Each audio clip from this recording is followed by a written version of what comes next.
السلام عليكم ورحمة الله وبركاته. الحمد لله رب العالمين والصلاة والسلام على رسوله الأمين وعلى آله وصحبه أجمعين. أما بعد، أعوذ بالله من الشيطان الرجيم. بسم الله الرحمن الرحيم. إن الذين كفروا بآياتنا سوف نصليهم نارا كلما نضجت جلودهم بدلناهم جلودا غيرها ليذوقوا العذاب إن الله كان عزيزا حكيما. ബഹുമാനമുള്ള സഹോദരന്മാരെ, സഹോദരിമാരെ, സർവശക്തനായ അള്ളാഹുവിൻ്റെ വിധിവിലക്കുകൾ, നിയമനിർദ്ദേശങ്ങൾ ജീവിതത്തിലുടനീളം കൃത്യമായി കാത്തു സൂക്ഷിക്കണം എന്ന് ഓർമ്മപ്പെടുത്തുകയാണ്. അള്ളാഹുവിനെ സൂക്ഷിച്ച് ജീവിക്കുന്ന മുത്തഖികളാവാൻ സർവശക്തൻ നമുക്കേവർക്കും തൗഫീഖ് നൽകുമാറാവട്ടെ. ഈ ഒരുമിച്ച് കൂടിയതും പറയുന്നതും കേൾക്കുന്നതും ഒക്കെ പരലോകത്ത് ഉപകരിക്കുന്ന സൽക്കർമ്മമായി പടച്ച റബ്ബ് സ്വീകരിക്കുമാറാവട്ടെ.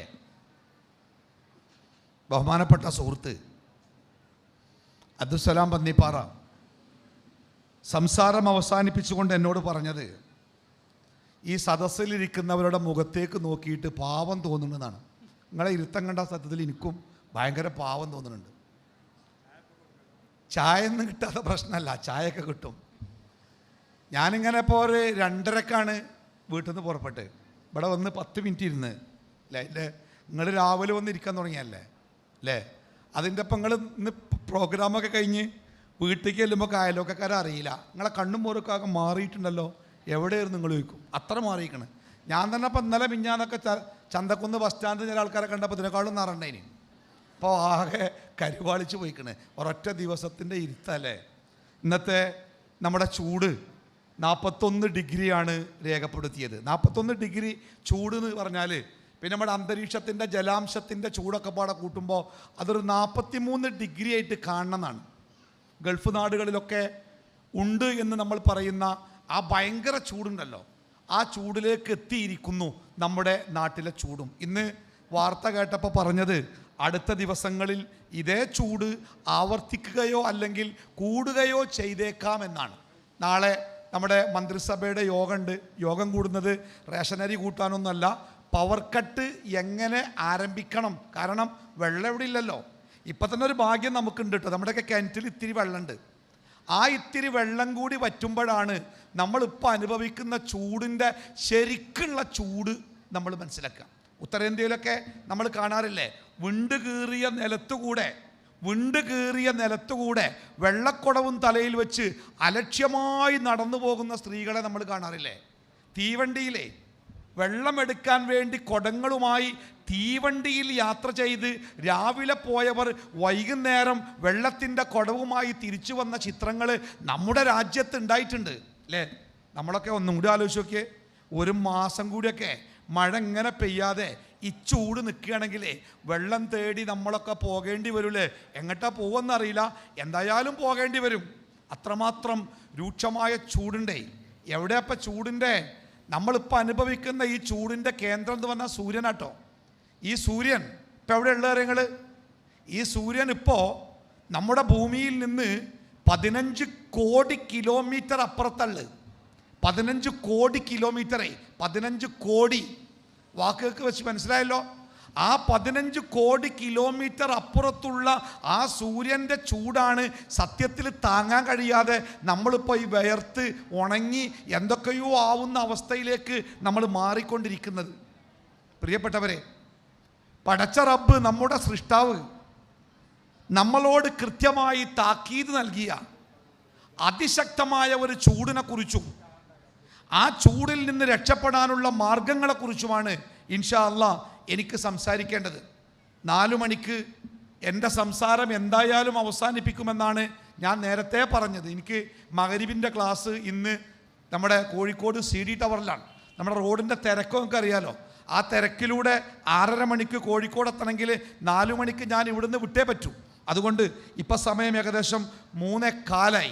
45 മിനിറ്റ് നേരമാണ് എനിക്ക് എൻ്റെ സംസാരത്തെക്കുറിച്ച് ചെറിയ രൂപത്തിൽ സംസാരിക്കാനുള്ളത്. അതോടൊപ്പം ഒരു കാര്യം പറയാനുള്ളത്, ഇവിടെ നമ്മുടെ ഈ സംഗമത്തിൻ്റെ സാമ്പത്തിക ചെലവുകളെക്കുറിച്ച് സൂചിപ്പിച്ചു. ഇതിൻ്റെ സംഘാടകർ ഒരു കടക്കാരാവാതിരിക്കാൻ ഒരു ബക്കറ്റ് ഇങ്ങനെ മുമ്പ് കൂടെ വരുന്നുണ്ട്. ആ ബക്കറ്റ് വരുമ്പോൾ പേഴ്സ് തുറക്കാൻ വേണ്ടി കാത്തിക്കരുത്. ആ ബക്കറ്റിനെ നോക്കിക്കാണ്ട് കണ്ണ് വലുതാക്കി നിൽക്കും ചെയ്യരുത്. എന്തെങ്കിലുമൊക്കെ കൊടുക്കാനുള്ള ഒരു ചില്ലറ പൈസ കൈ പിടിച്ചിങ്ങനെ വെക്കുക, ആ ബക്കറ്റ് ഇട്ട് കൊടുത്താൽ മതിയേ. അതിൻ്റെ പേരിൽ എൻ്റെ പ്രസംഗം മുടങ്ങരുത് എന്നർത്ഥം. എനിക്കാണെങ്കിൽ എൻ്റെ മുമ്പിൽ ഒരാളിങ്ങനെ അനങ്ങനെ കാണാൻ പാടില്ല. പക്ഷേ ഇത് കണ്ടിട്ടില്ലെങ്കിൽ യോഗം അവസാനിപ്പിക്കാനാവില്ല എന്നാണ് ഷാഹിദ് പറഞ്ഞത്. അതുകൊണ്ട് പിരിവ് നടക്കട്ടെ, എൻ്റെ സംസാരം അതിൻ്റെ വഴിക്ക് നടക്കട്ടെ. നോക്കൂ നിങ്ങൾ, അല്ലാഹു സുബ്ഹാനഹു തആല വിശുദ്ധ ഖുർആനിലൂടെ നമ്മളെ ബോധ്യപ്പെടുത്തിയ ഒരു സംഗതി നിങ്ങൾക്ക് എല്ലാവർക്കും പരിചയമുള്ള 2 ആയത്തുകളാണ്. ബിസ്മില്ലാഹിർ റഹ്മാനിർ റഹീം. ഇന്ന ഫീ ഖൽഖി സമാവാതി വൽ അർദ് വഖ്തിലാഫിൽ ലൈലി വന്നഹാർ ലആയാതിൽ ലിഉലിൽ അൽബാബ്. അല്ലേ, നമുക്കെല്ലാവർക്കും പരിചയമുള്ള ആയത്തല്ലേ? എന്താണ് ആ ആയത്തിൻ്റെ ആശയം? ആകാശഭൂമികളുടെ സൃഷ്ടിപ്പ്, ആകാശങ്ങളുടെയും ഭൂമിയുടെയും സൃഷ്ടിപ്പ്, രാവും പകലുമൊക്കെ മാറി വരുന്ന അത്ഭുതകരമായ ആ സംവിധാനങ്ങൾ, ഈ സംവിധാനങ്ങളിലൊക്കെ ഇന്ന ഫീ ദാലിക ലആയാത്തിൻ ലിഉലിൽ അൽബാബ്, ബുദ്ധിയുള്ള മനുഷ്യന്മാർക്ക് നല്ല ചില ദൃഷ്ടാന്തങ്ങളുണ്ട്. ഈ പ്രപഞ്ചത്തെക്കുറിച്ചും പ്രപഞ്ചത്തിൻ്റെ സംവിധാനങ്ങളെക്കുറിച്ചൊക്കെ നമ്മളിങ്ങനെ ചിന്തിക്കുമ്പോൾ നമ്മുടെ ചിന്ത ഒരു വല്ലാത്ത അവസ്ഥയിലേക്ക് എത്തിപ്പോകും. അള്ളാഹുവിൻ്റെ ഖുദ്റത്തിനെ കുറിച്ചും അവൻ്റെ സൃഷ്ടാന്തങ്ങളെക്കുറിച്ചൊക്കെ നമുക്ക് ചില ബോധങ്ങൾ ഉണ്ടാവും ഈ ആലോചന ഉണ്ടാകുമ്പോൾ. എന്നിട്ട് അള്ളാഹു പറയുന്നത്, അല്ലദീന യദ്കുറൂന അല്ലാഹ ഖിയാമൻ വഖുഊദൻ വഅലാ ജുനൂബിഹിം. അള്ളാഹുവിനെ കുറിച്ച്, ഈ പ്രപഞ്ചത്തിൻ്റെ വ്യത്യസ്തങ്ങളായ സംവിധാനങ്ങളെ സൃഷ്ടിച്ച് സംവിധാനിക്കുന്ന ആ പടച്ച റബ്ബിനെ കുറിച്ച് നിന്നും ഇരുന്നും കിടന്നുമൊക്കെ ആലോചിക്കുന്ന കുറേ മനുഷ്യന്മാരുണ്ട്. എന്താ പടച്ചോൻ എങ്ങനെയൊക്കെ കാട്ടുക, എന്തിനാണിപ്പം ഇങ്ങനെയൊക്കെ, എന്തിനാണ് ഇങ്ങനെ? എന്താ നിങ്ങൾ, നമ്മളൊക്കെ ഒരു കാലത്ത് കനത്ത ചൂടാണെന്ന് പറഞ്ഞിരുന്ന അറേബ്യൻ രാജ്യങ്ങൾ ശക്തമായ മഴയിൽ ആകെ നനഞ്ഞ് കുതിർന്ന് കിടക്കുക. 2 ആഴ്ച മുമ്പ് നമ്മുടെ കേരള ജമിയത്തുൽ ഉലമയുടെ ബഹുമാനപ്പെട്ട ജനറൽ സെക്രട്ടറി ഹനീഫ് കായക്കൊടി മൗലവി, അദ്ദേഹത്തിൻ്റെ ഒരു സന്ദേശം എല്ലാ ഖത്തീബുമാർക്കും ഉണ്ടായിരുന്നു. എന്താണ് ആ സന്ദേശം എന്ന്? ഖത്തീബുമാർ വെള്ളിയാഴ്ചയിൽ 2ാമത്തെ ഖുതുബയിൽ നിങ്ങൾ നമ്മുടെ പ്രവാസ ലോകത്ത് ജീവിക്കുന്ന നമ്മുടെ സഹോദരന്മാർ ശക്തമായ മഴയുടെയും വെള്ളപ്പൊക്കത്തിൻ്റെയും വല്ലാത്ത ദുരിതത്തിലാണ്, അവർക്ക് ആശ്വാസമുണ്ടാകാൻ വേണ്ടി നിങ്ങൾ പ്രാർത്ഥിക്കണം എന്നാണ് പറഞ്ഞേ. ഞാൻ 2 പ്രാർത്ഥന ഒപ്പം പ്രാർത്ഥിച്ച്. ഒന്ന്, അള്ളാഹുവേ ഞങ്ങളുടെ നാട്ടിൽ മഴ പെയ്യിപ്പിക്കണേ എന്നും പ്രാർത്ഥിച്ചു. അതിന് ശേഷം അള്ളാഹുവേ ഗൾഫ് നാടുകളിൽ മഴയുടെ തീവ്രതയിൽ കഷ്ടപ്പെടുന്ന ഞങ്ങളുടെ സഹോദരന്മാർക്ക് ആശ്വാസമാകണേ എന്നും പ്രാർത്ഥിച്ചു. എന്തായാലും വിരോധാഭാസം. 6 മാസം മഴ പെയ്യേണ്ട നമ്മുടെ നാട്ടിൽ മഴ കണ്ടിട്ട് എത്ര മാസമായി എന്നറിയോ? ഇന്നിപ്പോൾ എൻ്റെ വീടിൻ്റെ അടുത്ത് കുറേ ഈ പൂളക്കൊമ്പ് കുത്തിയ ഒരു സഹോദരനുണ്ട്. ഒക്കെ നല്ല തെളുത്ത് നല്ല കൊമ്പായിരുന്നു. അദ്ദേഹം കിണറ്റിലെ വെള്ളം കൊണ്ടാണ് നനച്ചിരുന്നത്. പക്ഷേ കഴിഞ്ഞ ഒരാഴ്ചയായിട്ട് കിണറ്റിൽ വെള്ളമല്ല, നന നിന്നതോടുകൂടി ഈ വന്ന തൂമ്പുകളൊക്കെ കുഴഞ്ഞ് വല്ലാത്തൊരവസ്ഥയിലെത്തിയിട്ടുണ്ട്. കണ്ടാൽ തന്നെ പാവം തോന്നും. ഇന്ന് രാവിലെ അദ്ദേഹം ആ കൃഷി കാണാൻ വേണ്ടി വന്നപ്പോൾ ഞാൻ വെറുതെ ഇറങ്ങിച്ചെന്നു.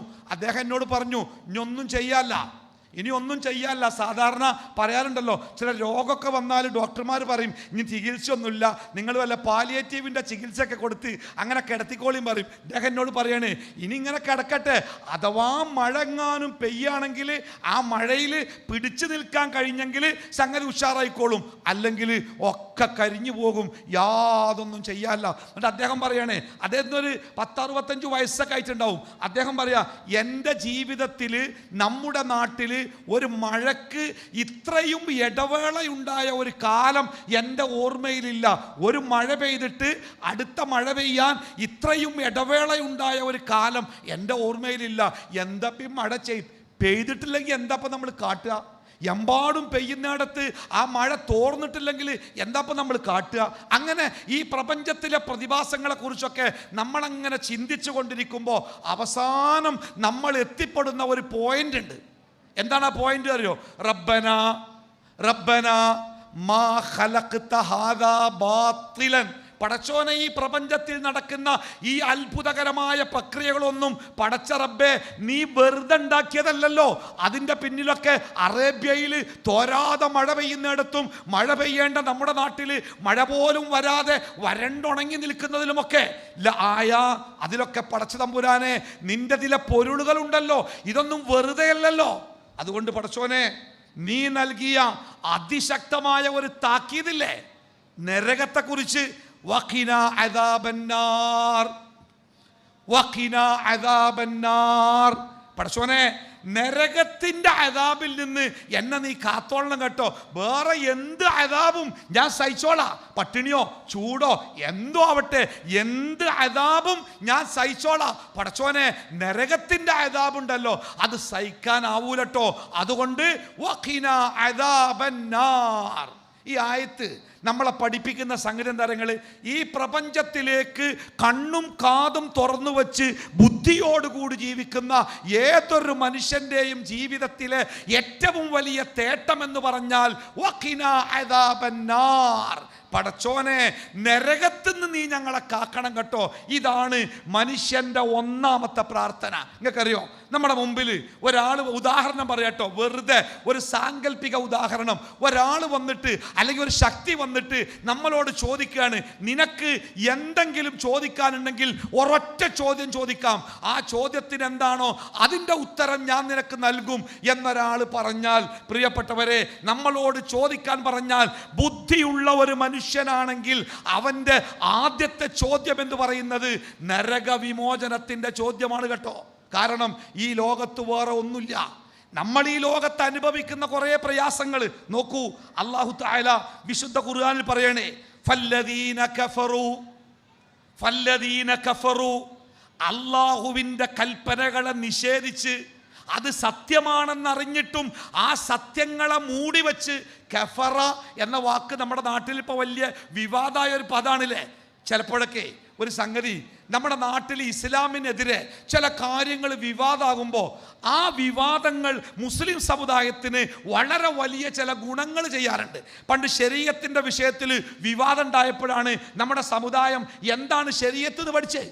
അതേപോലെ തലാഖുമായി ബന്ധപ്പെട്ട വിഷയത്തിൽ വിവാദം ഉണ്ടായപ്പോൾ നമ്മൾ തലാഖ് എന്താണെന്ന് പഠിച്ച്. അതേപോലെ തന്നെ ഹലാൽ ഭക്ഷണവുമായി ചർച്ചയുണ്ടായപ്പോൾ നമ്മൾ ഹലാൽ എന്താണെന്ന് പഠിച്ച്. ഇപ്പോഴത്തെ ചർച്ച എന്താ നിങ്ങൾ? ഇപ്പോഴത്തെ ചർച്ച കാഫിർ എന്ന പദവുമായി ബന്ധപ്പെട്ടാണ്. എന്താണ് കാഫിർ? നിങ്ങൾ പഠിക്കണം കേട്ടോ. കാഫിർ എന്ന പദം, അതിൻ്റെ അർത്ഥം എന്താണ്, ആശയം എന്താണ് എന്നൊക്കെ നമുക്ക് പഠിക്കാൻ പറ്റും.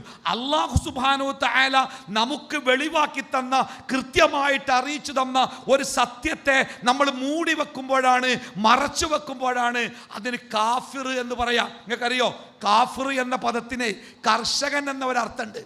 കാഫിർ എന്ന പദത്തിന് കർഷകൻ എന്ന ഒരർത്ഥം. എന്തുകൊണ്ടറിയോ? വിത്ത് മണ്ണിൻ്റെ ഉള്ളിലാക്കി അതിൻ്റെ മേലെ മണ്ണിട്ട് മറച്ചു വെക്കുന്നവനാണല്ലോ കർഷകൻ. അതുകൊണ്ട് കർഷകന് കാഫിർ എന്ന ഒരർത്ഥം അറബി ഭാഷയിൽ നമുക്ക് കണ്ടെത്താൻ പറ്റും. ഇവിടെ അല്ലാഹ് പറയുന്നത് ഫല്ലദീന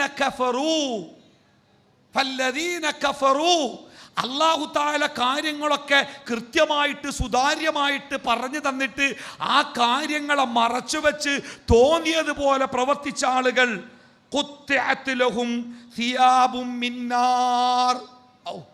എന്താ നിങ്ങള് അവിടെ ഇങ്ങനെ സ്പന്ദന ഷീറ്റാണ്. ആ ഷീറ്റിൻ്റെ പുറത്ത് മഴക്കാറുണ്ട്. ആ മഴക്കാറിൻ്റെ ഉള്ളിലൂടെ ചെറിയ ഒരു വെയിലാണ് പുറത്ത് വരുന്നത്. ആ വെയിലിൻ്റെ ചൂടുകൊണ്ടാണ് നമ്മുടെ കുപ്പായത്തിൽ തൊട്ട് നോക്കിയേ ഒരു ചൂടുണ്ട്, നമ്മുടെ വസ്ത്രത്തിന് വല്ലാത്ത ചൂടുണ്ട്, തലയിൽ തൊട്ട് നോക്കിയേ നമ്മുടെ തലയിൽ ചൂടുണ്ട്. എന്താ നിങ്ങൾ 15 കോടി കിലോമീറ്റർ അപ്പുറത്തുള്ള ആ സൂര്യൻ്റെ ചൂടാണ് നമ്മുടെ ഈ ഉരുക്കിക്കളയുന്ന ചൂട്. നിങ്ങൾ കേട്ടോളി, ഫല്ലദീന കഫറു, അള്ളാഹുവിൻ്റെ സത്യങ്ങളെ മൂടിവെച്ച വ്യക്തി, ഖുത്തിഅത് ലഹും സിയാബും മിൻ നാർ, അവർക്ക് നാളെ അല്ലാഹു തആല ധരിപ്പിച്ചു കൊടുക്കുന്ന വസ്ത്രമുണ്ടല്ലോ, സിയാബും മിൻ നാർ, തീ കൊണ്ടുള്ള വസ്ത്രം. നമ്മുടെയൊക്കെ വസ്ത്രത്തിൻ്റെ തലക്കെ മെല്ലെ ഒന്ന് തീ പിടിച്ചാൽ അത് നമ്മളിൽ ഉണ്ടാക്കുന്ന അസ്വസ്ഥതയും പേടിയും, അത് നമുക്കുണ്ടാക്കുന്ന ചൂടും നമുക്കുണ്ടാക്കുന്ന അപകടങ്ങളും, പ്രിയപ്പെട്ടവരെ നിങ്ങൾ ആലോചിച്ച് നോക്കൂ. എന്നിട്ട് അള്ളാഹുവിൻ്റെ ഈ വാക്കൊന്ന് മുഖവിലക്കെടുക്കുക. നമ്മൾ ധരിച്ചിരിക്കുന്ന ഈ വസ്ത്രങ്ങൾ തീ കൊണ്ടുള്ള വസ്ത്രങ്ങളാവുകയും, യുസബ്ബു മിൻ ഫൗഖി റൂസിഹിം അൽ ഹമീം, യുസബ്ബു ഒഴിക്കപ്പെടുന്ന, സബ്ബ എന്ന് പറഞ്ഞാൽ അങ്ങനെ ബക്കറ്റ് കൊണ്ടൊക്കെ വെള്ളം മുക്കി ഒഴുക്കുന്നതിനാ പറയാ. യുസബ്ബു ഒഴുക്കപ്പെടും മിൻ ഫൗഖി റൂസിഹിം, അവരുടെ തലയിലൂടെ ഇങ്ങനെ ഇരിക്കുന്ന തീ കൊണ്ടുള്ള വസ്ത്രങ്ങൾ ധരിപ്പിച്ച് ആ തീയിൻ്റെ ഉള്ളിൽ ചൂട് കൊണ്ട് സഹിക്കാനാവാതെ വേദന കൊണ്ട് നിലവിളിച്ച് അലറിക്കരഞ്ഞിരിക്കുന്ന മനുഷ്യന്മാർ. നിങ്ങൾ ആരെങ്കിലും ഒരു മനുഷ്യന് തീ പിടിച്ചേ കണ്ടിട്ടുണ്ടോ? സത്യത്തിൽ എനിക്ക് അങ്ങനെ ഒരു അനുഭവം ഉണ്ടായി. ഞാനൊരു ബസ് കാത്താൻ വേണ്ടി ഈ ഭാഗത്ത് തന്നെ ബസ് കിട്ടാൻ വേണ്ടി റോഡ് സൈഡിൽ ഇങ്ങനെ കാത്തുക്കുമ്പോണ്ട് തൊട്ടപ്പുറത്തുനിന്ന് ഒരു ഭയങ്കരമായ അലറി വിളിച്ച കരച്ചിൽ കേൾക്കണ്. ഞാൻ നോക്കിയപ്പോണ്ട് വീട്ടിലുള്ള സ്ത്രീകളൊക്കെ ഇറങ്ങിയിട്ട് എങ്ങോട്ടോ ഓടുന്നുണ്ട്. എന്താ പറ്റിയത്? ഞാൻ ഓടിച്ചെന്നപ്പോണ്ട് ഒരു സ്ത്രീ തൻ്റെ കുട്ടിയെ നെഞ്ചോട് ചേർത്ത് പിടിച്ചുകൊണ്ട് തലയിലേക്ക് ഒന്നായിട്ട് മണ്ണെണ്ണ ഒഴിച്ചിട്ട് ഒന്നായിട്ടാണ് തീ കൊളുത്തിയേക്കുക. ആ കുട്ടിയും ആ സ്ത്രീയും നിന്ന് കത്തുന്ന ആ കാഴ്ച ഉണ്ടല്ലോ, ഇപ്പോഴും അത് കണ്ണിൻ്റെ മുമ്പിൽ ഇങ്ങനെ കെട്ടുപോകാതെ ബാക്കിയുണ്ട്. ഒരു മനുഷ്യൻ അങ്ങനെ നിന്ന് കത്തുക അല്ലേ? ആ കത്തിക്കൊണ്ടിരിക്കുന്ന വസ്ത്രങ്ങൾ ധരിപ്പിച്ച ആ മനുഷ്യന്മാരുടെ തലയിലേക്ക് യുസബ്ബു മിൻ ഫൗഖി റൂസിഹിം അൽ ഹമീം, ഹമീം അവരുടെ തലയിലേക്ക് ഒഴിക്കപ്പെടുന്ന. എന്താണ് ഹമീം എന്നറിയോ? ഹമീം എന്താണെന്ന് പ്രവാചകൻ സല്ലല്ലാഹു അലൈഹി വസല്ലം പറയുന്നത്, ആ ഹമീം എന്ന ദ്രാവകം ഒരു വ്യക്തിയുടെ ശരീരത്തിലേക്ക് ഒഴിച്ചാൽ ഒരു തുള്ളി പോലും പുറത്തു പോകാതെ ആ ദ്രാവകത്തെ മുഴുവനും നമ്മുടെ ശരീരം ആഗിരണം ചെയ്യുമത്രേ.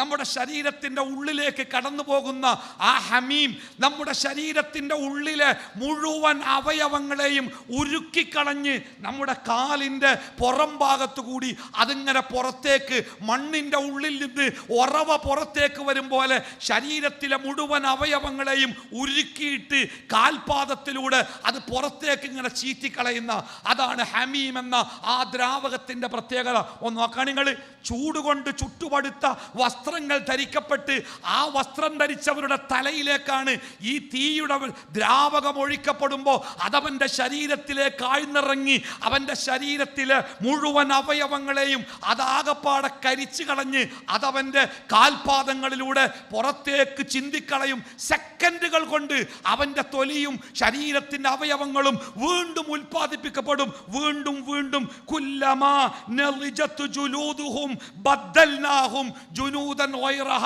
ഒരു പ്രാവശ്യം തീ കത്തി അവൻ്റെ തൊലികളൊക്കെ വെന്ത് കരിഞ്ഞ് അതൊന്നിനും പറ്റാതെയാകുമ്പോഴേക്ക് ബദ്ദൽനാഹും ജുലൂദൻ ഗൈറഹ. നമുക്കറിയാലോ, നമ്മുടെ ശരീരത്തിൽ നമുക്ക് വേദന ഉണ്ടാക്കുന്നത് ഈ തൊലിയാണ്. ഈ തൊലി മൊത്തത്തിൽ കരിഞ്ഞു പോയാൽ, അതായത് ശരീരം മുഴുവനും കത്തിപ്പോയാൽ ആ വ്യക്തി പിന്നെ വേദനിക്കൂല. കാരണം വേദനിക്കാനുള്ള ഭാഗങ്ങൾ അവൻ്റെ തൊലികൾ കരിഞ്ഞു പോയിട്ടുണ്ട്. ആ തൊലിക്ക് വേദനയെ അറിയാനുള്ള ശേഷി നഷ്ടമാകുന്നുണ്ട്. അതുകൊണ്ട് അല്ലാഹ് പറയണേ, ബദ്ദൽനാഹും, അവരുടെ ഒരു പ്രാവശ്യം അവരുടെ ശരീരത്തിൻ്റെ തൊലികളൊക്കെ അത് കത്തിക്കരിഞ്ഞു പോകുമ്പോൾ ബദ്ദൽനാഹും, നാം അവർക്ക് പകരമായിട്ട് കൊടുക്കും ഗൈറഹ, ജുലൂദൻ ഗൈറഹ, അതല്ലാത്ത വേറെ ഒരു തൊലി. ഈ തൊലി ആ തീയിൽ അതങ്ങോട്ട് കത്തിക്കഴിയുമ്പോൾ, ഇനി കത്തിക്കഴിഞ്ഞല്ലോ വേദനല്ലോ എന്നല്ല, അത് കത്തിക്കഴിയുമ്പോഴേക്ക് ബദ്ദൽനാഹും ജുലൂദൻ ഗൈറഹ, വേറെ ഒരു തൊലി, നല്ല ശക്തിയുള്ള നമുക്ക് വേദനയെ അറിയിക്കുന്ന ശക്തമായ തൊലികൾ അല്ലാഹു തആല വീണ്ടും നൽകും. ലിയദൂഖുൽ അദാബ്, ലിയദൂഖുൽ അദാബ്, അവർക്ക് ആ ശിക്ഷ ശരിക്കും ആസ്വദിക്കാൻ വേണ്ടി. എങ്ങനെ? അതിനൊരു പരിഹാസത്തിൻ്റെ ശബ്ദം കൂടിയുണ്ട്. ആ ശിക്ഷയിൽ ഒരു നേരിയ ഭാഗത്ത് പോലും അവർക്ക് ആശ്വാസം കിട്ടാതിരിക്കാൻ വേണ്ടി, ആ ശിക്ഷ മുഴുവനായിട്ടും അവർ ആസ്വദിക്കാൻ വേണ്ടി അള്ളാഹു അവർക്ക് പുതിയ തൊലി അതങ്ങനെ പുതുതായിട്ട് നൽകിക്കൊണ്ടിരിക്കും എന്ന് അല്ലാഹു തആല നമ്മളെ പഠിപ്പിക്കുക. അതുകൊണ്ട് തന്നെ എൻ്റെ പൊന്നാര സഹോദരന്മാരെ, സഹോദരിമാരെ, ഈ ലോകത്ത് ജീവിക്കുമ്പോൾ എന്തിനെയെങ്കിലും നമുക്ക് പേടിക്കാനുണ്ടെങ്കിൽ പൊന്നാര കൂട്ടരെ, നമുക്ക് പേടിക്കാനുള്ളത് നരകാട്ടോ. നരകത്തിനപ്പുറം ഈ ലോകത്ത് വേറെ ഒന്നിനെയും പേടിക്കണ്ട. കാരണം ഈ ലോകത്ത് നമ്മളെ ബാധിക്കുന്ന ഏതു വേദനയും ഏത് ദുരന്തവും ഏത് ദുരിതങ്ങളും ഏത് പ്രയാസങ്ങളും അത് അറ്റമില്ലാത്ത പ്രയാസങ്ങളല്ല, അതിനൊക്കെ ഒരറ്റമുണ്ട്. എത്ര വലിയ മാരകമായ രോഗമുണ്ടാവട്ടെ, ആ രോഗത്തിൻ്റെ വേദനക്ക് ഒരറ്റമുണ്ട്. ഒരു സഹോദരി എന്നെ രാത്രി വിളിച്ചിട്ട് പറഞ്ഞു, ഉസ്താദേ, ഇക്കാക്ക മരിച്ചുട്ടോ അൽഹംദുലില്ലാ, ഇക്കാക്ക മരിച്ചുട്ടോ അൽഹംദുലില്ലാ. എന്തിനാണ് അൽഹംദുലില്ലാ നിങ്ങൾ? ഇക്കാക്ക എന്ന് പറഞ്ഞാൽ എന്നെ വിളിച്ച ഈ സ്ത്രീയുടെ ഭർത്താവാണ്. ആ ഭർത്താവ് മരിച്ചാൽ ഒരു സ്ത്രീ എന്തിനാ അൽഹംദുലില്ലാ പറയുന്നത്? അതിൻ്റെ കാരണം എനിക്കറിയാം. 2 ദിവസം മുമ്പ് ഞാൻ അദ്ദേഹത്തെ കാണാൻ ചെന്നിരുന്നു. ശക്തമായ വേദന, ഒരു മരുന്നിനും സുഖപ്പെടുത്താൻ കഴിയാത്ത അതിശക്തമായ വേദനയിൽ കൈകാലുകൾ കട്ടിലിലിട്ട് വല്ലാത്ത പരാക്രമം കാണിച്ചപ്പോൾ കട്ടിലിൻ്റെ കാലുകളിലേക്ക് ആ കൈകാലുകൾ ബന്ധിക്കപ്പെട്ട രൂപത്തിൽ നിസ്സഹായനായി കിടക്കുന്ന ആ മനുഷ്യന്റെ അടുത്ത് നിന്നാണ് പ്രാർത്ഥിച്ചുകൊണ്ട് ഇറങ്ങിപ്പോന്നത്. അയാളാണ് മരിച്ചത്. എങ്ങനെയാണ് ആ ഭാര്യ അൽഹംദുലില്ലാ പറയാതിരിക്കുക? ഞാൻ ആ മയ്യത്തിനെ കാണാൻ ചെന്നപ്പോൾ അങ്ങനെ നിശബ്ദമായി കിടക്കുന്ന ആ നിശ്ചലമായ മുഖത്തേക്ക് അങ്ങനെ നോക്കി നിന്നപ്പോൾ ഭാര്യ എൻ്റെ അടുത്ത് വന്നിട്ട് പറഞ്ഞു, ഇങ്ങനെ ഒരു കിടത്തം ഈ ദേഹം കിടന്നിട്ട് ഉസ്താദെ മാസങ്ങളായി എല്ലാ സമയത്തും വേദനയാണ്, നിലക്കാത്ത വേദനയാണ്. പക്ഷെ ഇപ്പോൾ ശാന്തമായിട്ട് കിടക്കുന്നു.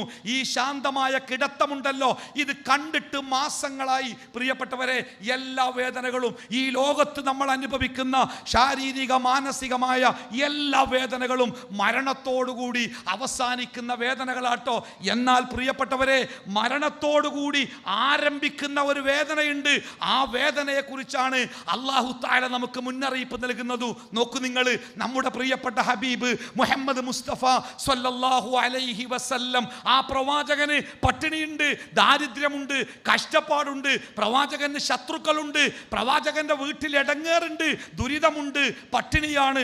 ഇതൊക്കെ ഉണ്ടായിട്ടും ആ റസൂലുള്ളാഹി സ്വല്ലല്ലാഹു അലൈഹി വസല്ലമ ഓരോ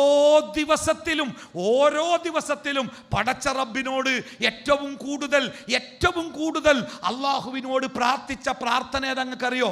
നബി സല്ലല്ലാഹു അലൈഹി വസല്ലമ പറയണേ, യാ അയ്യുഹന്നാസ്, മനുഷ്യരെ, തൂബൂ ഇലല്ലാഹ്, നിങ്ങളുടെ ഭാഗത്ത് സംഭവിച്ചു പോകുന്ന തെറ്റുകളുണ്ടല്ലോ, ആ തെറ്റുകൾ സംഭവിച്ചു പോയാൽ അത് പൊറുക്കുവാൻ വേണ്ടി അള്ളാഹുവിനോട് നിങ്ങൾ പ്രാർത്ഥിച്ചു കൊണ്ടിരിക്കണം കേട്ടോ.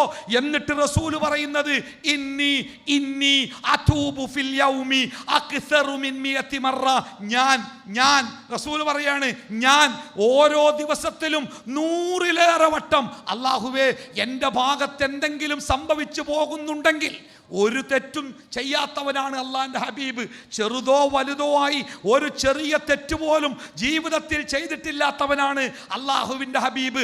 ആ ഹബീബാണ് തേടുന്നത്, അള്ളാഹുവേ എൻ്റെ ജീവിതത്തിലെങ്ങാനും എന്തെങ്കിലും ഒരു ചെറുത് സംഭവിച്ചു പോവുകയാണെങ്കിൽ നാഥാ നീ എനിക്ക് അത് പുറത്തു തരണം കേട്ടോ, പരലോകത്തിലേക്ക് നീ അത് മാറ്റി വെക്കരുത് കേട്ടോ എന്ന് അള്ളാഹുവിൻ്റെ റസൂല് ഓരോ ദിവസത്തിലും 100-ലേറെ വട്ടം, 24 മണിക്കൂറുള്ള ഒരു ദിവസത്തിലെ 100 വട്ടം പറയണമെങ്കിലേ ഒരു മണിക്കൂറിൽ 4 വട്ടം പറയണ്ടേ?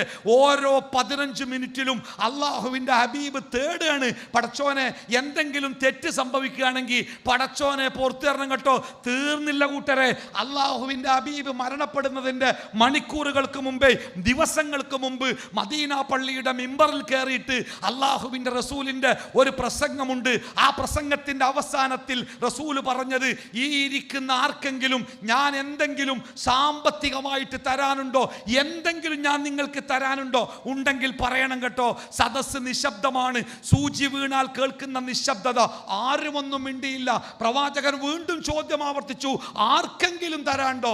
വീണ്ടും ആവർത്തിച്ചു, ആർക്കെങ്കിലും. അപ്പോൾ ഒരാൾ എണീറ്റിട്ട് പറഞ്ഞു, എനിക്ക് ഇത്ര തരാണ്ട്, അതിൻ്റെ കയ്യിൽ നിന്ന് ഇന്ന സമയത്ത് വാങ്ങിയതാണ്. പ്രവാചകൻ മിമ്പറിൽ നിന്നിറങ്ങി അതിൻ്റെ പിന്നിലെ തൻ്റെ വീട്ടിലേക്ക് പോയിട്ട് ആ നാണയങ്ങൾ കൊണ്ടുവരാൻ പോയതാ. സദസ്യരൊക്കെ ആ മനുഷ്യന്റെ മുഖത്തേക്ക് നോക്കി, നിങ്ങൾ എന്തിനാ അത് ചോദിച്ചത്? അത് വിട്ടുകളഞ്ഞുകൂടായിരുന്നോ? അദ്ദേഹം പറഞ്ഞു, എനിക്ക് ആ പണം വേണ്ടിയിട്ടല്ല ചോദിച്ചത്, എൻ്റെ റസൂല് ഒരു കടത്തിൻ്റെ പേരിൽ കുറ്റക്കാരനായി അള്ളാഹുവിൻ്റെ മുമ്പിലേക്ക് പോകുന്നത് എനിക്കിഷ്ടമല്ല, അതുകൊണ്ടാണ് ചോദിച്ചത്. പ്രവാചകൻ തിരിച്ചു വന്ന് ആ നാണയം തിരിച്ചു കൊടുത്തിട്ട് വീണ്ടും തൻ്റെ മിമ്പറിൽ കയറി തൻ്റെ കുപ്പായം അഴിച്ച് മിമ്പറിൽ തൂക്കിയിട്ടിട്ട് അള്ളാഹുവിൻ്റെ റസൂല് പറഞ്ഞൊരു വാക്കുണ്ട്, പ്രിയപ്പെട്ടവരെ കേൾക്കണം കേട്ടോ. നമ്മളൊക്കെ റസൂലുള്ളാഹിന്റെ ചര്യ ജീവിതത്തിൽ മുറുകെ പിടിക്കുവാൻ കൊതിക്കുന്നവരും അങ്ങനെ ജീവിക്കണമെന്ന് ആഗ്രഹിക്കുന്നവരും അതിനുവേണ്ടി പണിയെടുക്കുന്നവരുമാണ്. അള്ളാഹിന്റെ ഹബീബ് ആ കുപ്പായം തൻ്റെ മിമ്പറിൻ്റെ കയ്യിൽ തൂക്കിയിട്ടിട്ട് അള്ളാഹുവിൻ്റെ റസൂല് പറഞ്ഞു,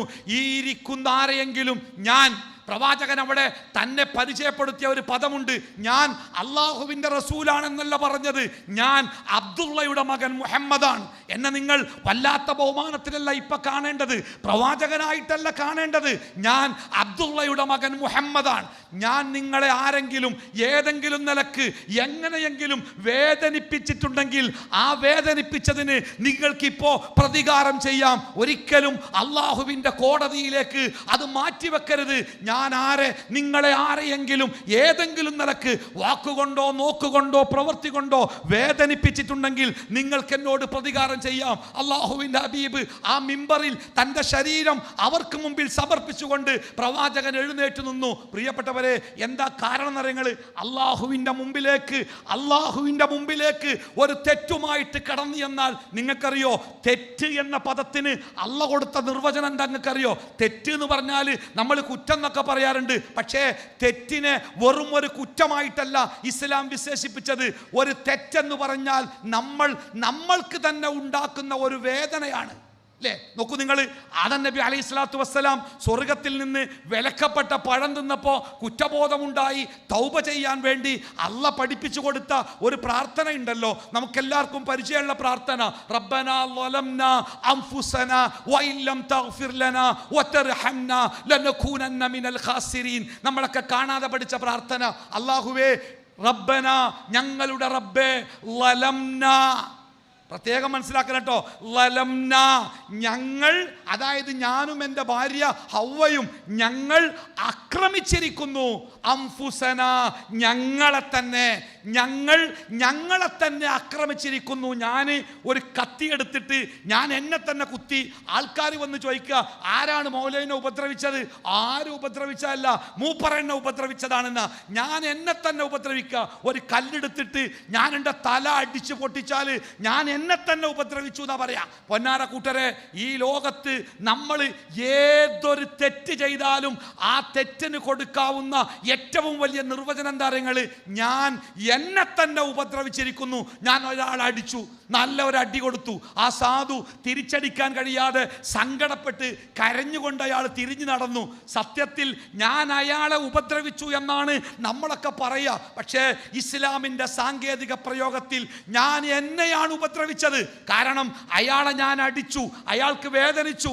ആ വേദന 5-10 മിനിറ്റ് കൊണ്ട് മാറും. പക്ഷേ ഞാൻ അയാളെ അകാരണമായി അടിച്ചതിൻ്റെ പേരിൽ എനിക്കു തന്നെ നരകത്തിൽ ഒരു ശിക്ഷ ഞാൻ വാങ്ങി വച്ചിട്ടുണ്ട്.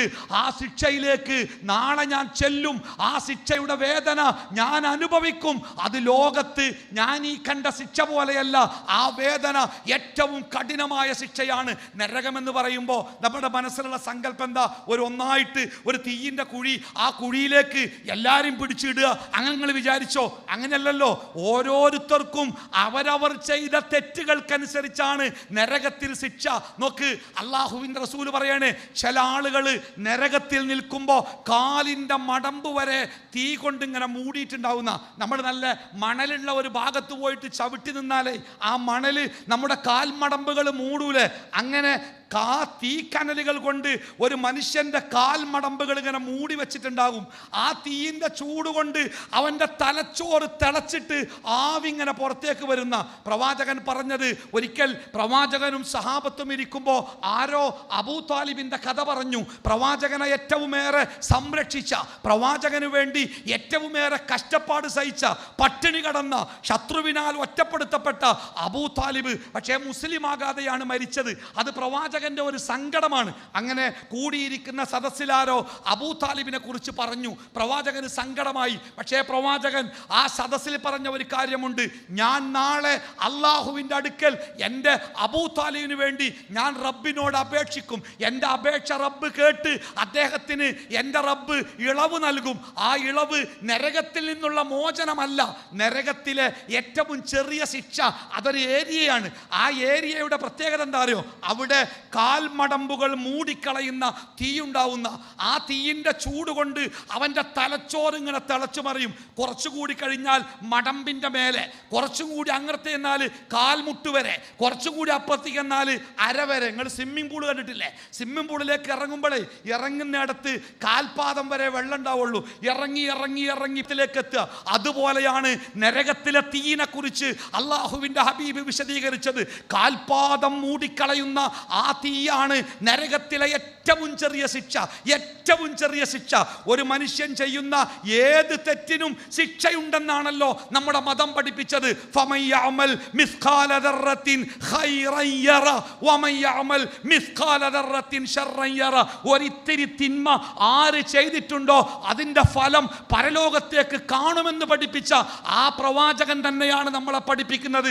ഏറ്റവും ചെറിയ ശിക്ഷ അവൻ്റെ കാൽപാദങ്ങൾ മൂടുന്ന രൂപത്തിൽ തീ കൊണ്ട് അവനെ, നമ്മളൊക്കെ കൂട്ടരെ ഒരു തീക്കനലിൻ്റെ മേലെ ചവിട്ടിയാൽ അതിൻ്റെ പൊള്ളലിൻ്റെ വേദന അറിയില്ലേ? റസൂലുള്ളാഹി സ്വല്ലല്ലാഹു അലൈഹി വസല്ലമ ഒരിക്കൽ തൻ്റെ സഹാബത്തിനോട് പറയാണ്, അല്ലാഹു തആല ഈ ലോകത്ത് മനുഷ്യന്മാർക്ക് വേണ്ടി സൃഷ്ടിച്ചു കൊടുത്ത തീയുണ്ടല്ലോ, നമ്മൾ ഇന്ന് ഉപയോഗിക്കുന്ന തീ, ലോകത്തിലെ ഏറ്റവും ശക്തമായ തീയുണ്ട്. കള്ളന്മാരൊക്കെ ഞാൻ സൂചിപ്പിച്ചത് അത്രയും ഭീകരമായ ഒരു നരകത്തെക്കുറിച്ചാണ് അള്ളാഹു നമുക്ക് വിശുദ്ധ ഖുർആനിലൂടെ അതിശക്തമായി എത്ര ആയത്തുകളെ നിങ്ങൾ നരകത്തിൻ്റെ ഭീകരത പറയുന്ന നമ്മുടെ അത്ഭുതം തരങ്ങൾ. നമ്മളൊക്കെ വിശുദ്ധ ഖുർആൻ അള്ളാഹുവിൻ്റെ ഗ്രന്ഥമാണ് എന്ന് വിശ്വസിക്കുമ്പോഴും നരകവുമായി ബന്ധപ്പെട്ട് സ്വർഗവുമായി ബന്ധപ്പെട്ട് പടച്ച റബ്ബ് പഠിപ്പിക്കുന്ന കാര്യങ്ങൾ വേണ്ടത്ര വിശ്വസിക്കാതെ പോയതിൻ്റെ അപകടമാണ് നമ്മുടെ ജീവിതത്തിൽ നമ്മളൊക്കെ അനുഭവിക്കുന്നത്. സത്യത്തിൽ ഇസ്ലാമിൻ്റെ മനോഹാരിതയും അതിൻ്റെ ഗുണവും ഒരു മനുഷ്യന് കിട്ടണമെങ്കിലേ വബിൽ ആഖിറത്തി ഹും യൂഖിനൂൻ. നിങ്ങൾ കേട്ടില്ല ഖുർആനിലെ അൽ ബഖറയിൽ വബിൽ ആഖിറത്തി, നാളെ വരാൻ പോകുന്ന ആഖിറം എന്ന പരലോകത്തിനെ കുറിച്ച് ഹും അവർ യൂഖിനൂൻ നല്ല ഉറച്ച വിശ്വാസമുള്ളവരാണ്. ഉറച്ച വിശ്വാസം. ഇപ്പോഴേ വീട്ടിൽ നിന്ന് നമ്മുടെ മോന് 18 or 20 വയസ്സുള്ള നമ്മുടെ കുട്ടി ഒരു ബൈക്കുമായിട്ട് പുറത്തിറങ്ങുമ്പോഴേ നമ്മൾ ഓനോട് പറയുന്നൊരു വാക്കുണ്ട്, എടാ ആ ബൈക്ക് അങ്ങാടിയിൽ വെച്ചിട്ട് ബസ് കയറി പോയിക്കോട്ടോ, പെരും ചൂടാണ്, എന്തിനാണ് ഈ ചൂടത്ത് ഇങ്ങനെ പോണത്, ബസ്സിന് പോയിക്കൂടെ എന്ന് നമ്മൾ മക്കളോട് പറയുന്ന ഒരു സാധാരണ വാക്കാ.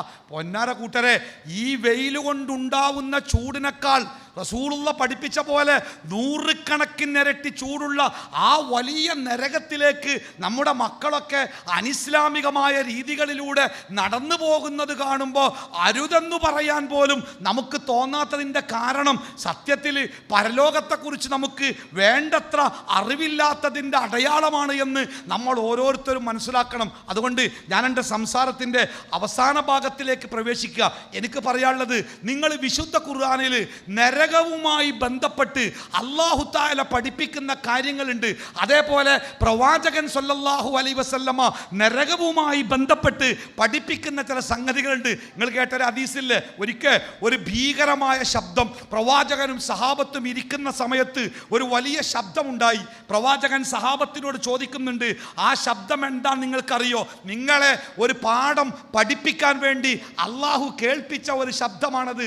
എന്താണ് ആ ശബ്ദം എന്നറിയോ? റസൂല് പറഞ്ഞത് 100 കണക്കിന് വർഷങ്ങൾക്ക് മുമ്പ് നരകത്തിലേക്ക് എറിഞ്ഞ ഒരു കല്ലാണത്. ആ കല്ല് നരകത്തിൻ്റെ ഉള്ളിലെത്തിയ ശബ്ദമാണ് നമ്മൾ ഇന്ന് കേട്ടത്. എത്ര വർഷങ്ങൾക്ക് മുമ്പിൽ ഇത്തിരി 25 കോൽ ആഴമുള്ള ഒരു കിണറ്റിലേക്ക് നോക്കിയാൽ പേടിയോടുകൂടി മാറി നിൽക്കുന്ന നമ്മൾ കൂട്ടരെ 100-400 കൊല്ലം ഒരു കല്ല് സഞ്ചരിച്ചിട്ടെത്താത്ത നരകത്തിൻ്റെ അടിയിലേക്ക് സഞ്ചരിക്കേണ്ടി വരുന്ന നമ്മുടെ ജീവിതത്തിൻ്റെ ദുരന്തത്തെക്കുറിച്ച് എന്തുകൊണ്ടാണ് നമ്മൾ ഭയപ്പെടാത്തത്? എന്തുകൊണ്ടാണ് നമ്മൾ ഉത്കണ്ഠപ്പെടാത്തത്? അതിലേക്ക് നയിക്കുന്ന തിന്മകളിൽ നിന്ന് മാറി നിൽക്കാൻ എന്തുകൊണ്ടാണ് നമുക്ക് കഴിയാതെ പോകുന്നത്? എൻ്റെ പ്രിയപ്പെട്ട സഹോദരി സഹോദരന്മാർ, ഓരോരുത്തരും ആലോചിക്കണം. ഞാൻ മഹാനായ ഒരു സ്വഹാബിയുടെ കഥ കൂടി പറഞ്ഞുകൊണ്ട് എൻ്റെ സംസാരത്തിൻ്റെ അവസാന ഭാഗത്തേക്ക് പ്രവേശിക്കാം. നിങ്ങൾക്കെല്ലാവർക്കും അറിയുന്ന കഥയാണ്, ഞാൻ തന്നെ പലവട്ടം ആവർത്തിച്ചു പറഞ്ഞ കഥയാണ്. മായിസ് റളിയല്ലാഹു അൻഹുവിൻ്റെ കഥ. പ്രവാചകന്റെ മുമ്പിൽ വന്നിട്ട് അദ്ദേഹം പറഞ്ഞത്, പറഞ്ഞത്, റസൂലേ ഞാൻ വ്യഭിചരിച്ചു പോയിട്ടുണ്ട്, എന്നെ ശുദ്ധീകരിക്കണം, എനിക്കെന്താ ശിക്ഷയാണ് തരാനുള്ളത്, അതെനിക്ക് തരണമെന്നാണ് അദ്ദേഹം ആവശ്യപ്പെട്ടത്. അദ്ദേഹത്തിൻ്റെ ആവശ്യപ്രകാരം പ്രവാചകൻ സല്ലല്ലാഹു അലൈഹി വസല്ലം പരിശോധിച്ചു. അദ്ദേഹം പറഞ്ഞത് ശരിയാണ്, അദ്ദേഹം ഒരു തെറ്റ് ചെയ്തിട്ടുണ്ട്. ആ തെറ്റിൻ്റെ ഇസ്ലാമികമായ ശിക്ഷ അദ്ദേഹത്തെ എറിഞ്ഞു കൊല്ലുക എന്നതാണ്. പ്രവാചകൻ സല്ലല്ലാഹു അലൈഹി വസല്ലം സഹാബത്തിനോട് പറഞ്ഞു, നിങ്ങൾ മായിസിന്റെ മേൽ ശിക്ഷ നടപ്പാക്കുക. അവർ മായിസിനെ എറിഞ്ഞു കൊന്നു. മായിസിന് അറിയാം പ്രവാചകന്റെ മുമ്പിൽ വന്ന് ഈ കുറ്റമേറ്റു പറഞ്ഞാൽ അതിൻ്റെ ശിക്ഷ വധശിക്ഷയാണെന്ന് മായിസിന് അറിയാം. പക്ഷേ മായിസ് പ്രവാചകന്റെ അടുത്ത് വന്ന് ആ കുറ്റമേറ്റു പറഞ്ഞതിന്റെ കാരണം എന്താ അറിയോ? നോക്കൂ, റസൂലുള്ളാഹി സ്വല്ലല്ലാഹു അലൈഹി വസല്ലമ ഒരിക്കൽ സഹാബത്തിന് പഠിപ്പിച്ചു കൊടുക്കുക, ആകാശ ലോകത്തിലെ തൻ്റെ യാത്രകൾക്കിടയിൽ അള്ളാഹുവിൻ്റെ പ്രവാചകന് അള്ളാഹു കുറ്റവാളികൾക്ക് കൊടുക്കുന്ന ശിക്ഷകളുടെ ചില സാമ്പിളുകൾ അള്ളാഹു തആല കാണിച്ചു കൊടുത്തു. ആ കാണിച്ചു കൊടുത്ത സാമ്പിളുകളിൽ ഒന്ന് എന്താ നിങ്ങൾക്കറിയോ? ഒരു ചൂളയിൽ കത്തിക്കൊണ്ടിരിക്കുന്ന തീയിൽ, കെട്ടുപോകാത്ത തീയിൽ ഒരുപാട് മനുഷ്യന്മാര് അവരങ്ങനെ കത്തിക്കൊണ്ടേയിരിക്കുന്നു. കെട്ടുപോകാതെ കനലായിട്ട് അവർ കത്തിക്കൊണ്ടേയിരിക്കുക, നിരന്തരമായിട്ട് കത്തിക്കൊണ്ടിരിക്കുക. പ്രവാചകൻ സല്ലല്ലാഹു അലൈഹി വസല്ലമ ഈ കാഴ്ച കണ്ട് ഭയപ്പെട്ടപ്പോൾ പ്രവാചകൻ ചോദിച്ചു മലക്കിനോട്, ആരാണിവർ? കിട്ടിയ മറുപടി എന്താ അറിയോ? ഈ ഭൂമിയിൽ വ്യഭിചാരം ചെയ്ത് തൗബ ചെയ്യാതെ മരിച്ചുപോയ മനുഷ്യന്മാരാണ് റസൂലേ എന്ന് മലക്കിന്റെ മറുപടി.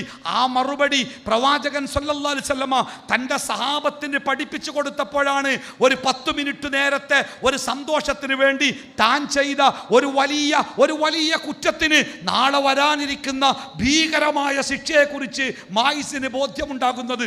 അത് കേട്ടപ്പോൾ മുതൽ അദ്ദേഹത്തിൻ്റെ മനസ്സിൻ്റെ ഉള്ളിൽ വല്ലാത്ത തീ കത്തുകയാണ്.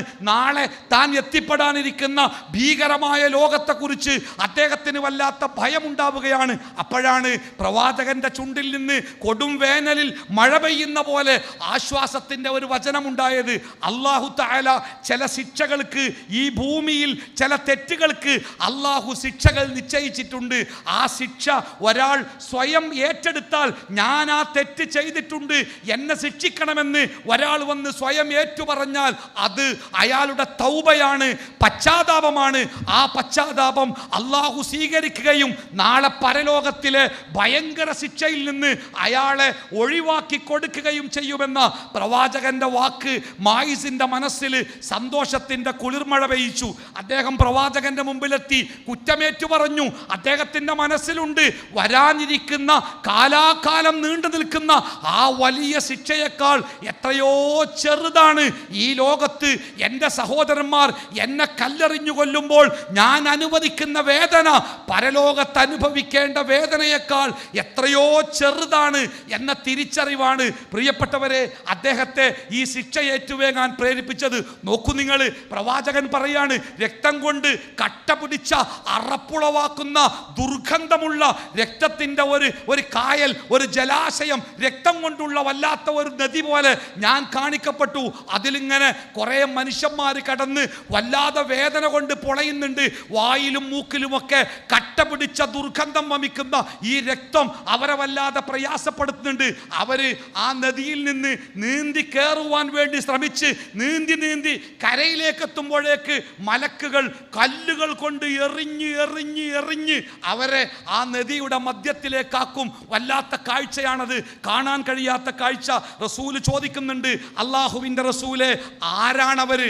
അപ്പോഴാണ് ജിബ്രീലിന്റെ മറുപടി, അത് ഭൂമിയിൽ പലിശയുമായി ബന്ധപ്പെട്ട ജീവിച്ചവരാണ്. പ്രിയപ്പെട്ടവരെ, സ്വന്തം ഭർത്താക്കന്മാര് ഇത്തിരി സാമ്പത്തിക പ്രയാസത്തിൽപ്പെട്ട് നിന്റെ ഒരു വള തരുമോ, ഞാനൊന്ന് വിൽക്കട്ടെ എന്ന് പറഞ്ഞു വരുമ്പോൾ വിൽക്കാൻ തരൂല, പണയം വെക്കാൻ വേണമെങ്കിൽ തരാ എന്ന് സ്നേഹത്തോടെ പറയുന്ന സഹോദരിമാരെ കുറിച്ച് കേട്ടിട്ടുണ്ട്. പ്രിയപ്പെട്ടവരെ, ആ ഭർത്താവിനെയും കുടുംബത്തെയും ആ രക്തത്തിൻ്റെ പുഴയിലേക്ക് വലിച്ചെറിയാൻ ഏതെങ്കിലും മനുഷ്യർക്ക് താല്പര്യമുണ്ടോ?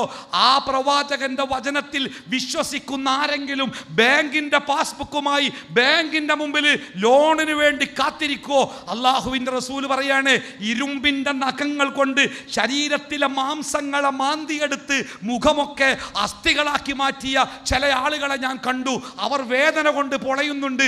ആരാണവരെന്ന് ചോദിച്ചപ്പോൾ മലക്കിൻ്റെ മറുപടി, അവർ ജീവിച്ചിരിക്കുന്ന കാലത്ത് മറ്റുള്ളവരുടെ പച്ചമാംസം തിന്നുന്ന, പരദൂഷണം പറയുന്ന, കുറ്റവും കുറവും പറയുന്ന ആളുകളാ. പൊന്നാര സഹോദര സഹോദരി, ഒരു മനുഷ്യനെ കുറിച്ച് വേണ്ടാത്തത് പറയാൻ നാവെടുക്കുന്ന സമയത്ത് അല്ലാഹുവിൻ്റെ റസൂൽ പറഞ്ഞ ഈ നഖത്തിൽ ലോഹത്തിൻ്റെ നഖവുമായി ശരീരത്തിലെ മാംസങ്ങളെ മാന്തിയെടുക്കുന്ന ആ ഒരു കാഴ്ച ഒരിക്കൽ നമ്മുടെ മനസ്സിലേക്ക് വന്നാൽ പ്രിയപ്പെട്ടവരെ, പിന്നെ നമ്മുടെ നാവിൽ നിന്ന് ആ വേണ്ടാത്ത ഒരു വാക്ക് വരുമോ? പ്രിയപ്പെട്ടവരെ, അല്ലാഹു സുബ്ഹാനഹു വ തആല ഒരു കുറ്റത്തിന് ശിക്ഷ വിധിക്കുന്നത് തമാശക്ക് വേണ്ടിയല്ല.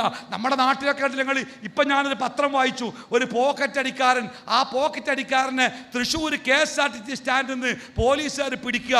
സമയം 3 മണിയാണ്. അപ്പം എന്താ രസം എന്നറിയോ? അന്ന് രാവിലെ 10 മണിക്ക് ജയിലിൽ നിന്ന് പുറത്തു വന്ന ആളാണ്. അന്ന് രാവിലെ 10 മണിക്ക് ജയിലിൽ നിന്ന് പുറത്തു വന്നിട്ട് മൂപ്പർ ആദ്യം വന്നത് തൃശ്ശൂർ KSRTC സ്റ്റേഷനിൽ പോക്കറ്റ് അടിക്കാനാ.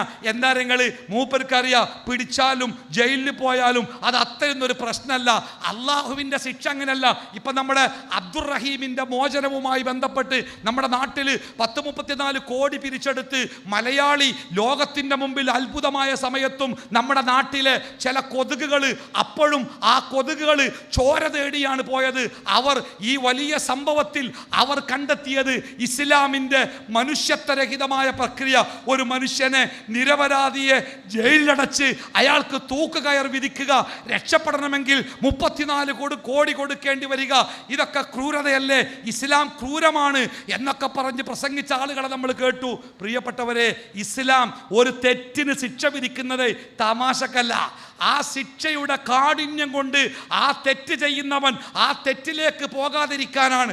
ഈ ലോകത്ത് ജീവിക്കുന്ന മനുഷ്യർക്ക് അല്ലാഹു തആല എല്ലാ സൗകര്യങ്ങളും തന്ന് ജീവിക്കാൻ ആവശ്യമായതൊക്കെ തന്നിട്ട് അല്ല പറഞ്ഞത്, നിങ്ങൾക്ക് ഞാൻ സ്വർഗം നൽകാം. ഞാനും നിങ്ങളും ഈ ഭൂമിയിൽ വന്നത് സ്വർഗത്തിൻ്റെ അവകാശികളായിട്ടാട്ടോ. നമ്മളൊക്കെ ജനിച്ചു വീണ സമയത്ത് നമ്മൾ മരിച്ചിരുന്നെങ്കിൽ നമ്മളിപ്പോൾ സ്വർഗത്തിലാ. നമ്മൾ ഖുർആന്റെ തഫ്സീറുകൾ വായിക്കാറില്ലേ? അവിടെ പറയുന്നുണ്ട്, സ്വർഗത്തിൽ മുത്തുമണി പോലത്തെ ചില കുട്ടികളുണ്ട്. അതായത് മാലയുടെ മുത്ത് ആ നൂലറ്റ് വീണാൽ നിലത്ത് വീണ് ചാടിക്കളിക്കുന്ന പോലെ മുത്തുമണികൾ പോലെ ചാടിക്കളിക്കുന്ന കുറേ കുട്ടികളുണ്ട് അത്രേ സ്വർഗത്തിൽ, സുന്ദരന്മാരായ കുട്ടികൾ. അവരാരാണ് എന്ന ചോദ്യത്തിന് പണ്ഡിതന്മാരുടെ വിശദീകരണം തരങ്ങൾ ചെറുപ്പത്തിൽ മരിച്ചുപോയ കുട്ടികളാണെന്നാ. ചെറുപ്പത്തിൽ നമ്മളൊക്കെ കുട്ടികൾ ചെറുപ്പത്തിൽ മരിക്കുമ്പോൾ സങ്കടപ്പെടാറില്ല. പഠിച്ചോനെ, എൻ്റെ കുട്ടി പോയല്ലോ, ഭാഗ്യവാനാണവൻ. അവൻ ഈ ലോകത്തിൻ്റെ യാതൊരു വേണ്ടാത്തരങ്ങളിലും ചെന്ന് വീടാതെ സ്വർഗത്തിൻ്റെ മനോഹാരിതയിൽ അവനങ്ങനെ പടച്ച റബ്ബിൻ്റെ മുമ്പിൽ ആനന്ദിച്ചു കൊണ്ടിരിക്കുക. ആ മക്കളുടെ മരണത്തിൽ വേദനിക്കുന്ന മുഴുവൻ മാതാപിതാക്കൾക്കും അല്ലാഹു തആല ശാന്തിയും സമാധാനവും നൽകട്ടെ. നമ്മൾ ഈ ഭൂമിയിൽ ജനിച്ചതേ സ്വർഗത്തിൻ്റെ അവകാശികളായിട്ടാ. പിന്നെ എപ്പോഴാണ് നമുക്ക് സ്വർഗം നഷ്ടമായത്? നിങ്ങൾ ചെറിയ സൂറത്തില്ല ഖുർആനിൽ, വൽ അസ്ർ ഇന്നൽ ഇൻസാന ലഫീ ഖുസ്ർ, ല്ലേ? വൽ അസ്ർ, കാലം തന്നെയാണ് സത്യം. ഇന്നൽ ഇൻസാന ലഫീ ഖുസ്ർ, ലോകത്ത് ഇപ്പം ജീവിക്കണ മനുഷ്യന്മാരുണ്ടല്ലോ, അതായിരിക്കണേ എല്ലാവരും ഭയങ്കര നഷ്ടക്കാരാ. എന്താ നഷ്ടം എന്ന് പറഞ്ഞാൽ, എനിക്ക് 10,000 റുപ്യ നഷ്ടമായി എന്ന് പറഞ്ഞ അർത്ഥം എന്താ അറിയോ? എൻ്റെ അടുത്ത് 10,000 ഉണ്ടായിനി, അത് പോയി എന്നർത്ഥം. അല്ലെങ്കിൽ എനിക്ക് 10,000 കിട്ടാണ്ടായിനി, അത് പോയി എന്നർത്ഥം. കൂട്ടരെ, നമ്മുടെ നഷ്ടന്താരങ്ങൾ സ്വർഗമാണ് നഷ്ടമായത്. ഈ ഭൂമിയിൽ ജനിച്ചപ്പോൾ സ്വർഗാവകാശികളായി ഭൂമിയിൽ പിറന്നവരാ നമ്മൾ. പിന്നെ സ്വത്തിന്, സമ്പത്തിന്, അധികാരങ്ങൾക്ക്, സ്ഥാനമാനങ്ങൾക്ക്, സുഖത്തിന്, സന്തോഷത്തിനൊക്കെ വേണ്ടി ദുന്യാവിൻ്റെ പിന്നാലെ പാഞ്ഞപ്പോഴേ നമ്മൾ കളഞ്ഞത് സ്വർഗാട്ടോ. എന്നിട്ട് എന്താ ഉണ്ടാക്കിയ നിങ്ങൾ? ടാറിട്ട റോഡിൻ്റെ വക്കത്ത് എനിക്ക് 2 ഏക്കർ പറമ്പുണ്ടായില്ലേ, നമ്മുടെ നിലമ്പൂർ അങ്ങാടിയിലെ 10 സെൻറ്റ് സ്ഥലം വാങ്ങിയില്ലേ, ഭയങ്കര അഭിമാനം. എന്ത് അറിയോ? സ്വർഗം കളഞ്ഞിട്ടേ. സ്വർഗത്തിൻ്റെ വില എത്രയാ നിങ്ങൾ? ഇവിടെ പോയി മയിലാടി ഈ അമൽ കോളേജിൻ്റെ മുമ്പിൽ ഈ റോഡിൻ്റെ സൈഡിൽ 1 ഏക്കർ സ്ഥലത്തിൻ്റെ വില എത്രയാ? ഞാൻ ഇവിടുത്തെ ആൾക്കാരോട് ചോദിച്ചാൽ പറഞ്ഞുതരും. ഒരു സെൻറ്റിന് 2 ഉണ്ട്, 3 ഉണ്ട്, 4 ഉണ്ട്. നിങ്ങൾക്കറിയോ സ്വർഗത്തിൻ്റെ വില എത്ര? നിങ്ങൾക്കറിയോ? റസൂലുള്ളാഹി സ്വല്ലല്ലാഹു അലൈഹി വസല്ലം പറയാണ്, സ്വർഗമെന്നാൽ, സ്വർഗത്തിൻ്റെ വില കേൾക്കണം നിങ്ങൾക്ക്, ഈ ലോകത്തിലെ മുഴുവൻ സ്വത്തും. ആരാ ലോകത്തിലെ കോടീശ്വരന്മാർ? ആമസോൺ മുതൽ അങ്ങനെ ലോകത്തിലെ സകല കോടീശ്വരന്മാരും, നമ്മുടെ ഇന്ത്യയിലെ ടാറ്റ, ബിർള, ലാലാജി, അംബാനി, അദാനി തുടങ്ങി, യൂസുഫ് അലി തുടങ്ങി നമ്മുടെ ലോകത്തിലെ മുഴുവൻ കോടീശ്വരന്മാരും ഓല സ്വത്ത് മുഴുവനും ചേർത്ത് വെച്ചാൽ എങ്ങനെ? അവരുടെ സ്വത്ത് ലോകത്തിലെ മുഴുവൻ മനുഷ്യന്മാരെയും മുഴുവൻ സ്വത്തും ചോർത്ത് വെച്ചാൽ സ്വർഗത്തിൽ ഒരു ചാട്ടവാറ് ചാരി വെക്കാനുള്ള സ്ഥലം കിട്ടൂല. എങ്ങനെ? ഒരു ചാട്ടവാറ് പറഞ്ഞാൽ ഇത്ര വലിപ്പമുള്ളൊരു വടിയാ, ആ വടിൻ്റെ തലക്കൊരു കയറാ. ആ ഇത്ര വലിപ്പമുള്ളൊരു വടി ഉണ്ടല്ലോ, ആ വടി ചാരി വെക്കാൻ എത്ര സ്ഥലം വേണോ അത്ര സ്ഥലം സ്വർഗത്തിൽ വാങ്ങാൻ ഈ ഭൂമി മുഴുവൻ വിറ്റാ കിട്ടൂല. അതാണ് സ്വർഗം. എന്നിട്ട് ആ സ്വർഗമാണ് നമ്മൾ 10 സെന്റിനും 1 ഏക്കറിനും അങ്ങാടിയിലെ ഫ്ലാറ്റിനും വേണ്ടി നമ്മൾ കളഞ്ഞ് നരകത്തിന്റെ പിന്നാലെ പോയത്. അതുകൊണ്ടാണ് റബ്ബ് പറഞ്ഞത് വൽ അസ്ർ, കാലം തന്നെയാണ് സത്യം. ഇന്നൽ ഇൻസാന ലഫീ ഖുസ്ർ, തീർച്ചയായും ലോകത്തിലെ മുഴുവൻ മനുഷ്യന്മാരും ഭയങ്കരമായ നഷ്ടത്തിലാണ്. പ്രിയപ്പെട്ടവരെ, ആ നഷ്ടമെന്നത് സ്വർഗമാണ്. സ്വർഗം നഷ്ടമാവുക എന്നാൽ നരകമാണ് നമ്മൾ വാങ്ങുന്നത്. ഫമൻ സുഹ്സിഹ അനിൻ നാരി വഉദ്ഖിലൽ ജന്ന ഫഖദ് ഫാസ്, നരകത്തിൽ നിന്ന് രക്ഷപ്പെടുകയും സ്വർഗത്തിലേക്ക് പ്രവേശനം കിട്ടുകയും ചെയ്തവരാരോ അവരാണ് യഥാർത്ഥ വിജയികൾ. അതുകൊണ്ട് പ്രിയപ്പെട്ടവരെ, എൻ്റെ പ്രിയപ്പെട്ട സഹോദരി സഹോദരന്മാരെ, ഈ ക്യാമ്പ് കഴിഞ്ഞ് നമ്മുടെ വീടുകളിലേക്ക് നമ്മൾ തിരിച്ചു പോകുമ്പോൾ നമ്മുടെ മനസ്സിലുണ്ടാവേണ്ട ഏറ്റവും വലിയ കൊതി, ദൃഢനിശ്ചയം, ആ നരകത്തിൻ്റെ വഴിയെ ഞാൻ സഞ്ചരിക്കുകയില്ല. ആ നരകത്തിലേക്ക് എന്നെ കൊണ്ടുപോകുന്ന ഒരു പ്രവൃത്തിയും എൻ്റെ ജീവിതത്തിൽ ഉണ്ടാവാതിരിക്കാൻ ഞാൻ പരമാവധി ശ്രമിക്കുമെന്ന ഒരു നല്ല തിരിച്ചറിവ് നമ്മുടെ മനസ്സിലുണ്ടാവട്ടെ.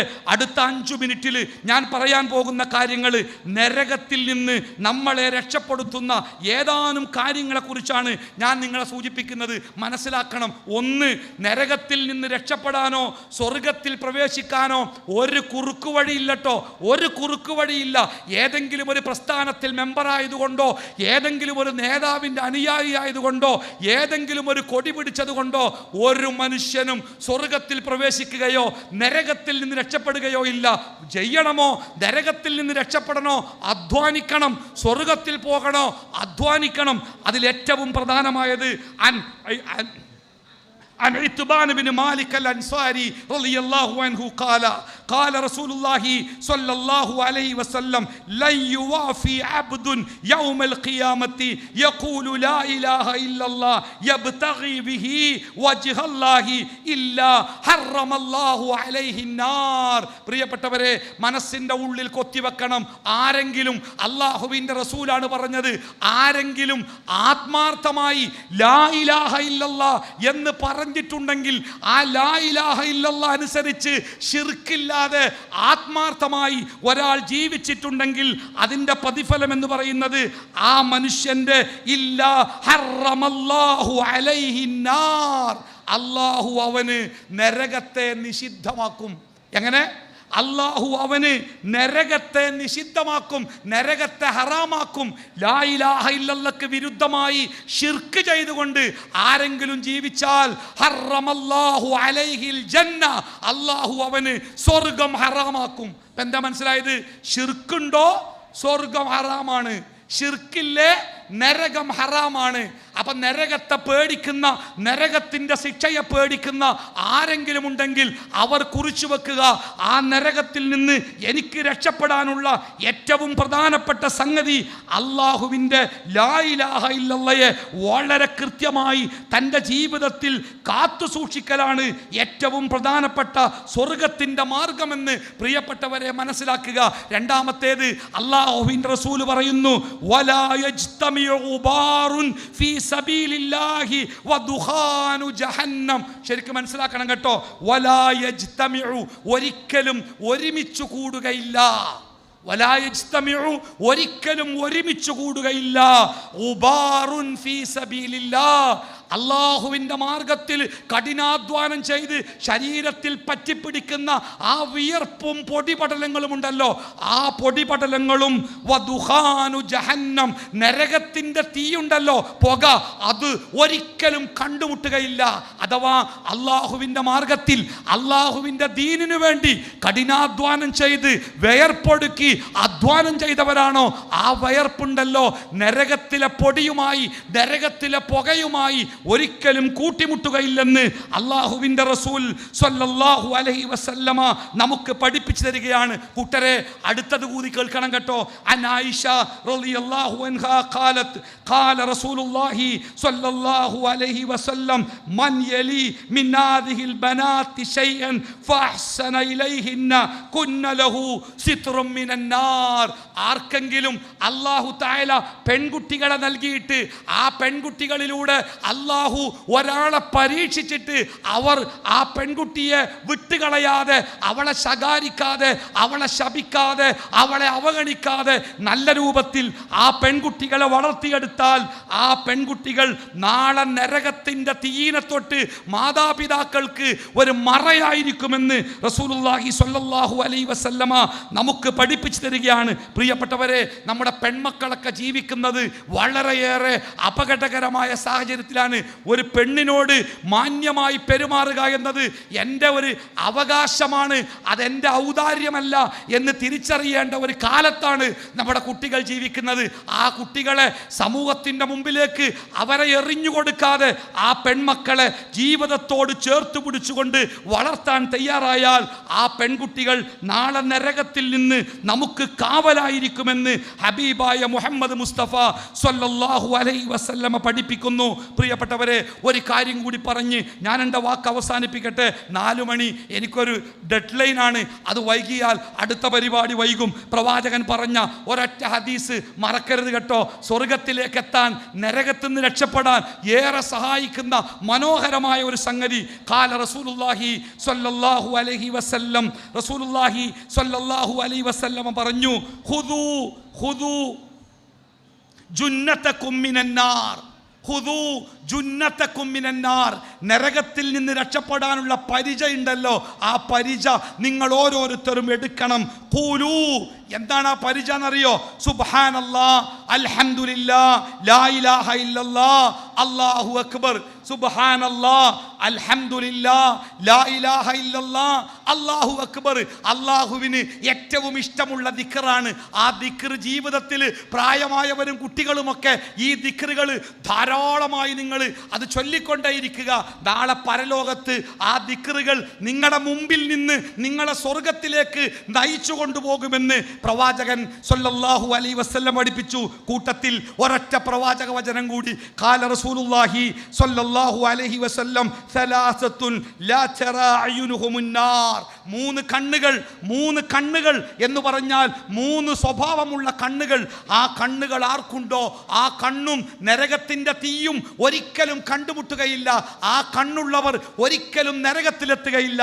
ഏതാണ് ആ കണ്ണുകൾ? 1 ഹറസത്ത് ഫീ സബീലില്ലാഹ്, ഐനുൻ ഹറസത്ത് ഫീ സബീലില്ലാഹ്. അല്ലാഹുവിൻ്റെ മാർഗത്തിൽ കാവൽ നിന്ന കണ്ണാണത്. സാഹചര്യങ്ങൾ വേണ്ടി വരുമ്പോൾ, ആവശ്യം വേണ്ടി വരുമ്പോൾ ഉറങ്ങാതെ അല്ലാഹുവിൻ്റെ ദീനിനു വേണ്ടി കാവൽ നിന്ന കണ്ണുകളുണ്ടല്ലോ, ആ കണ്ണുകൾ നരകത്തിലെ തീയിലേക്ക് എത്തുകയില്ല. വഐനുൻ ബകത് മിൻ ഖശിയത്തില്ലാഹ്.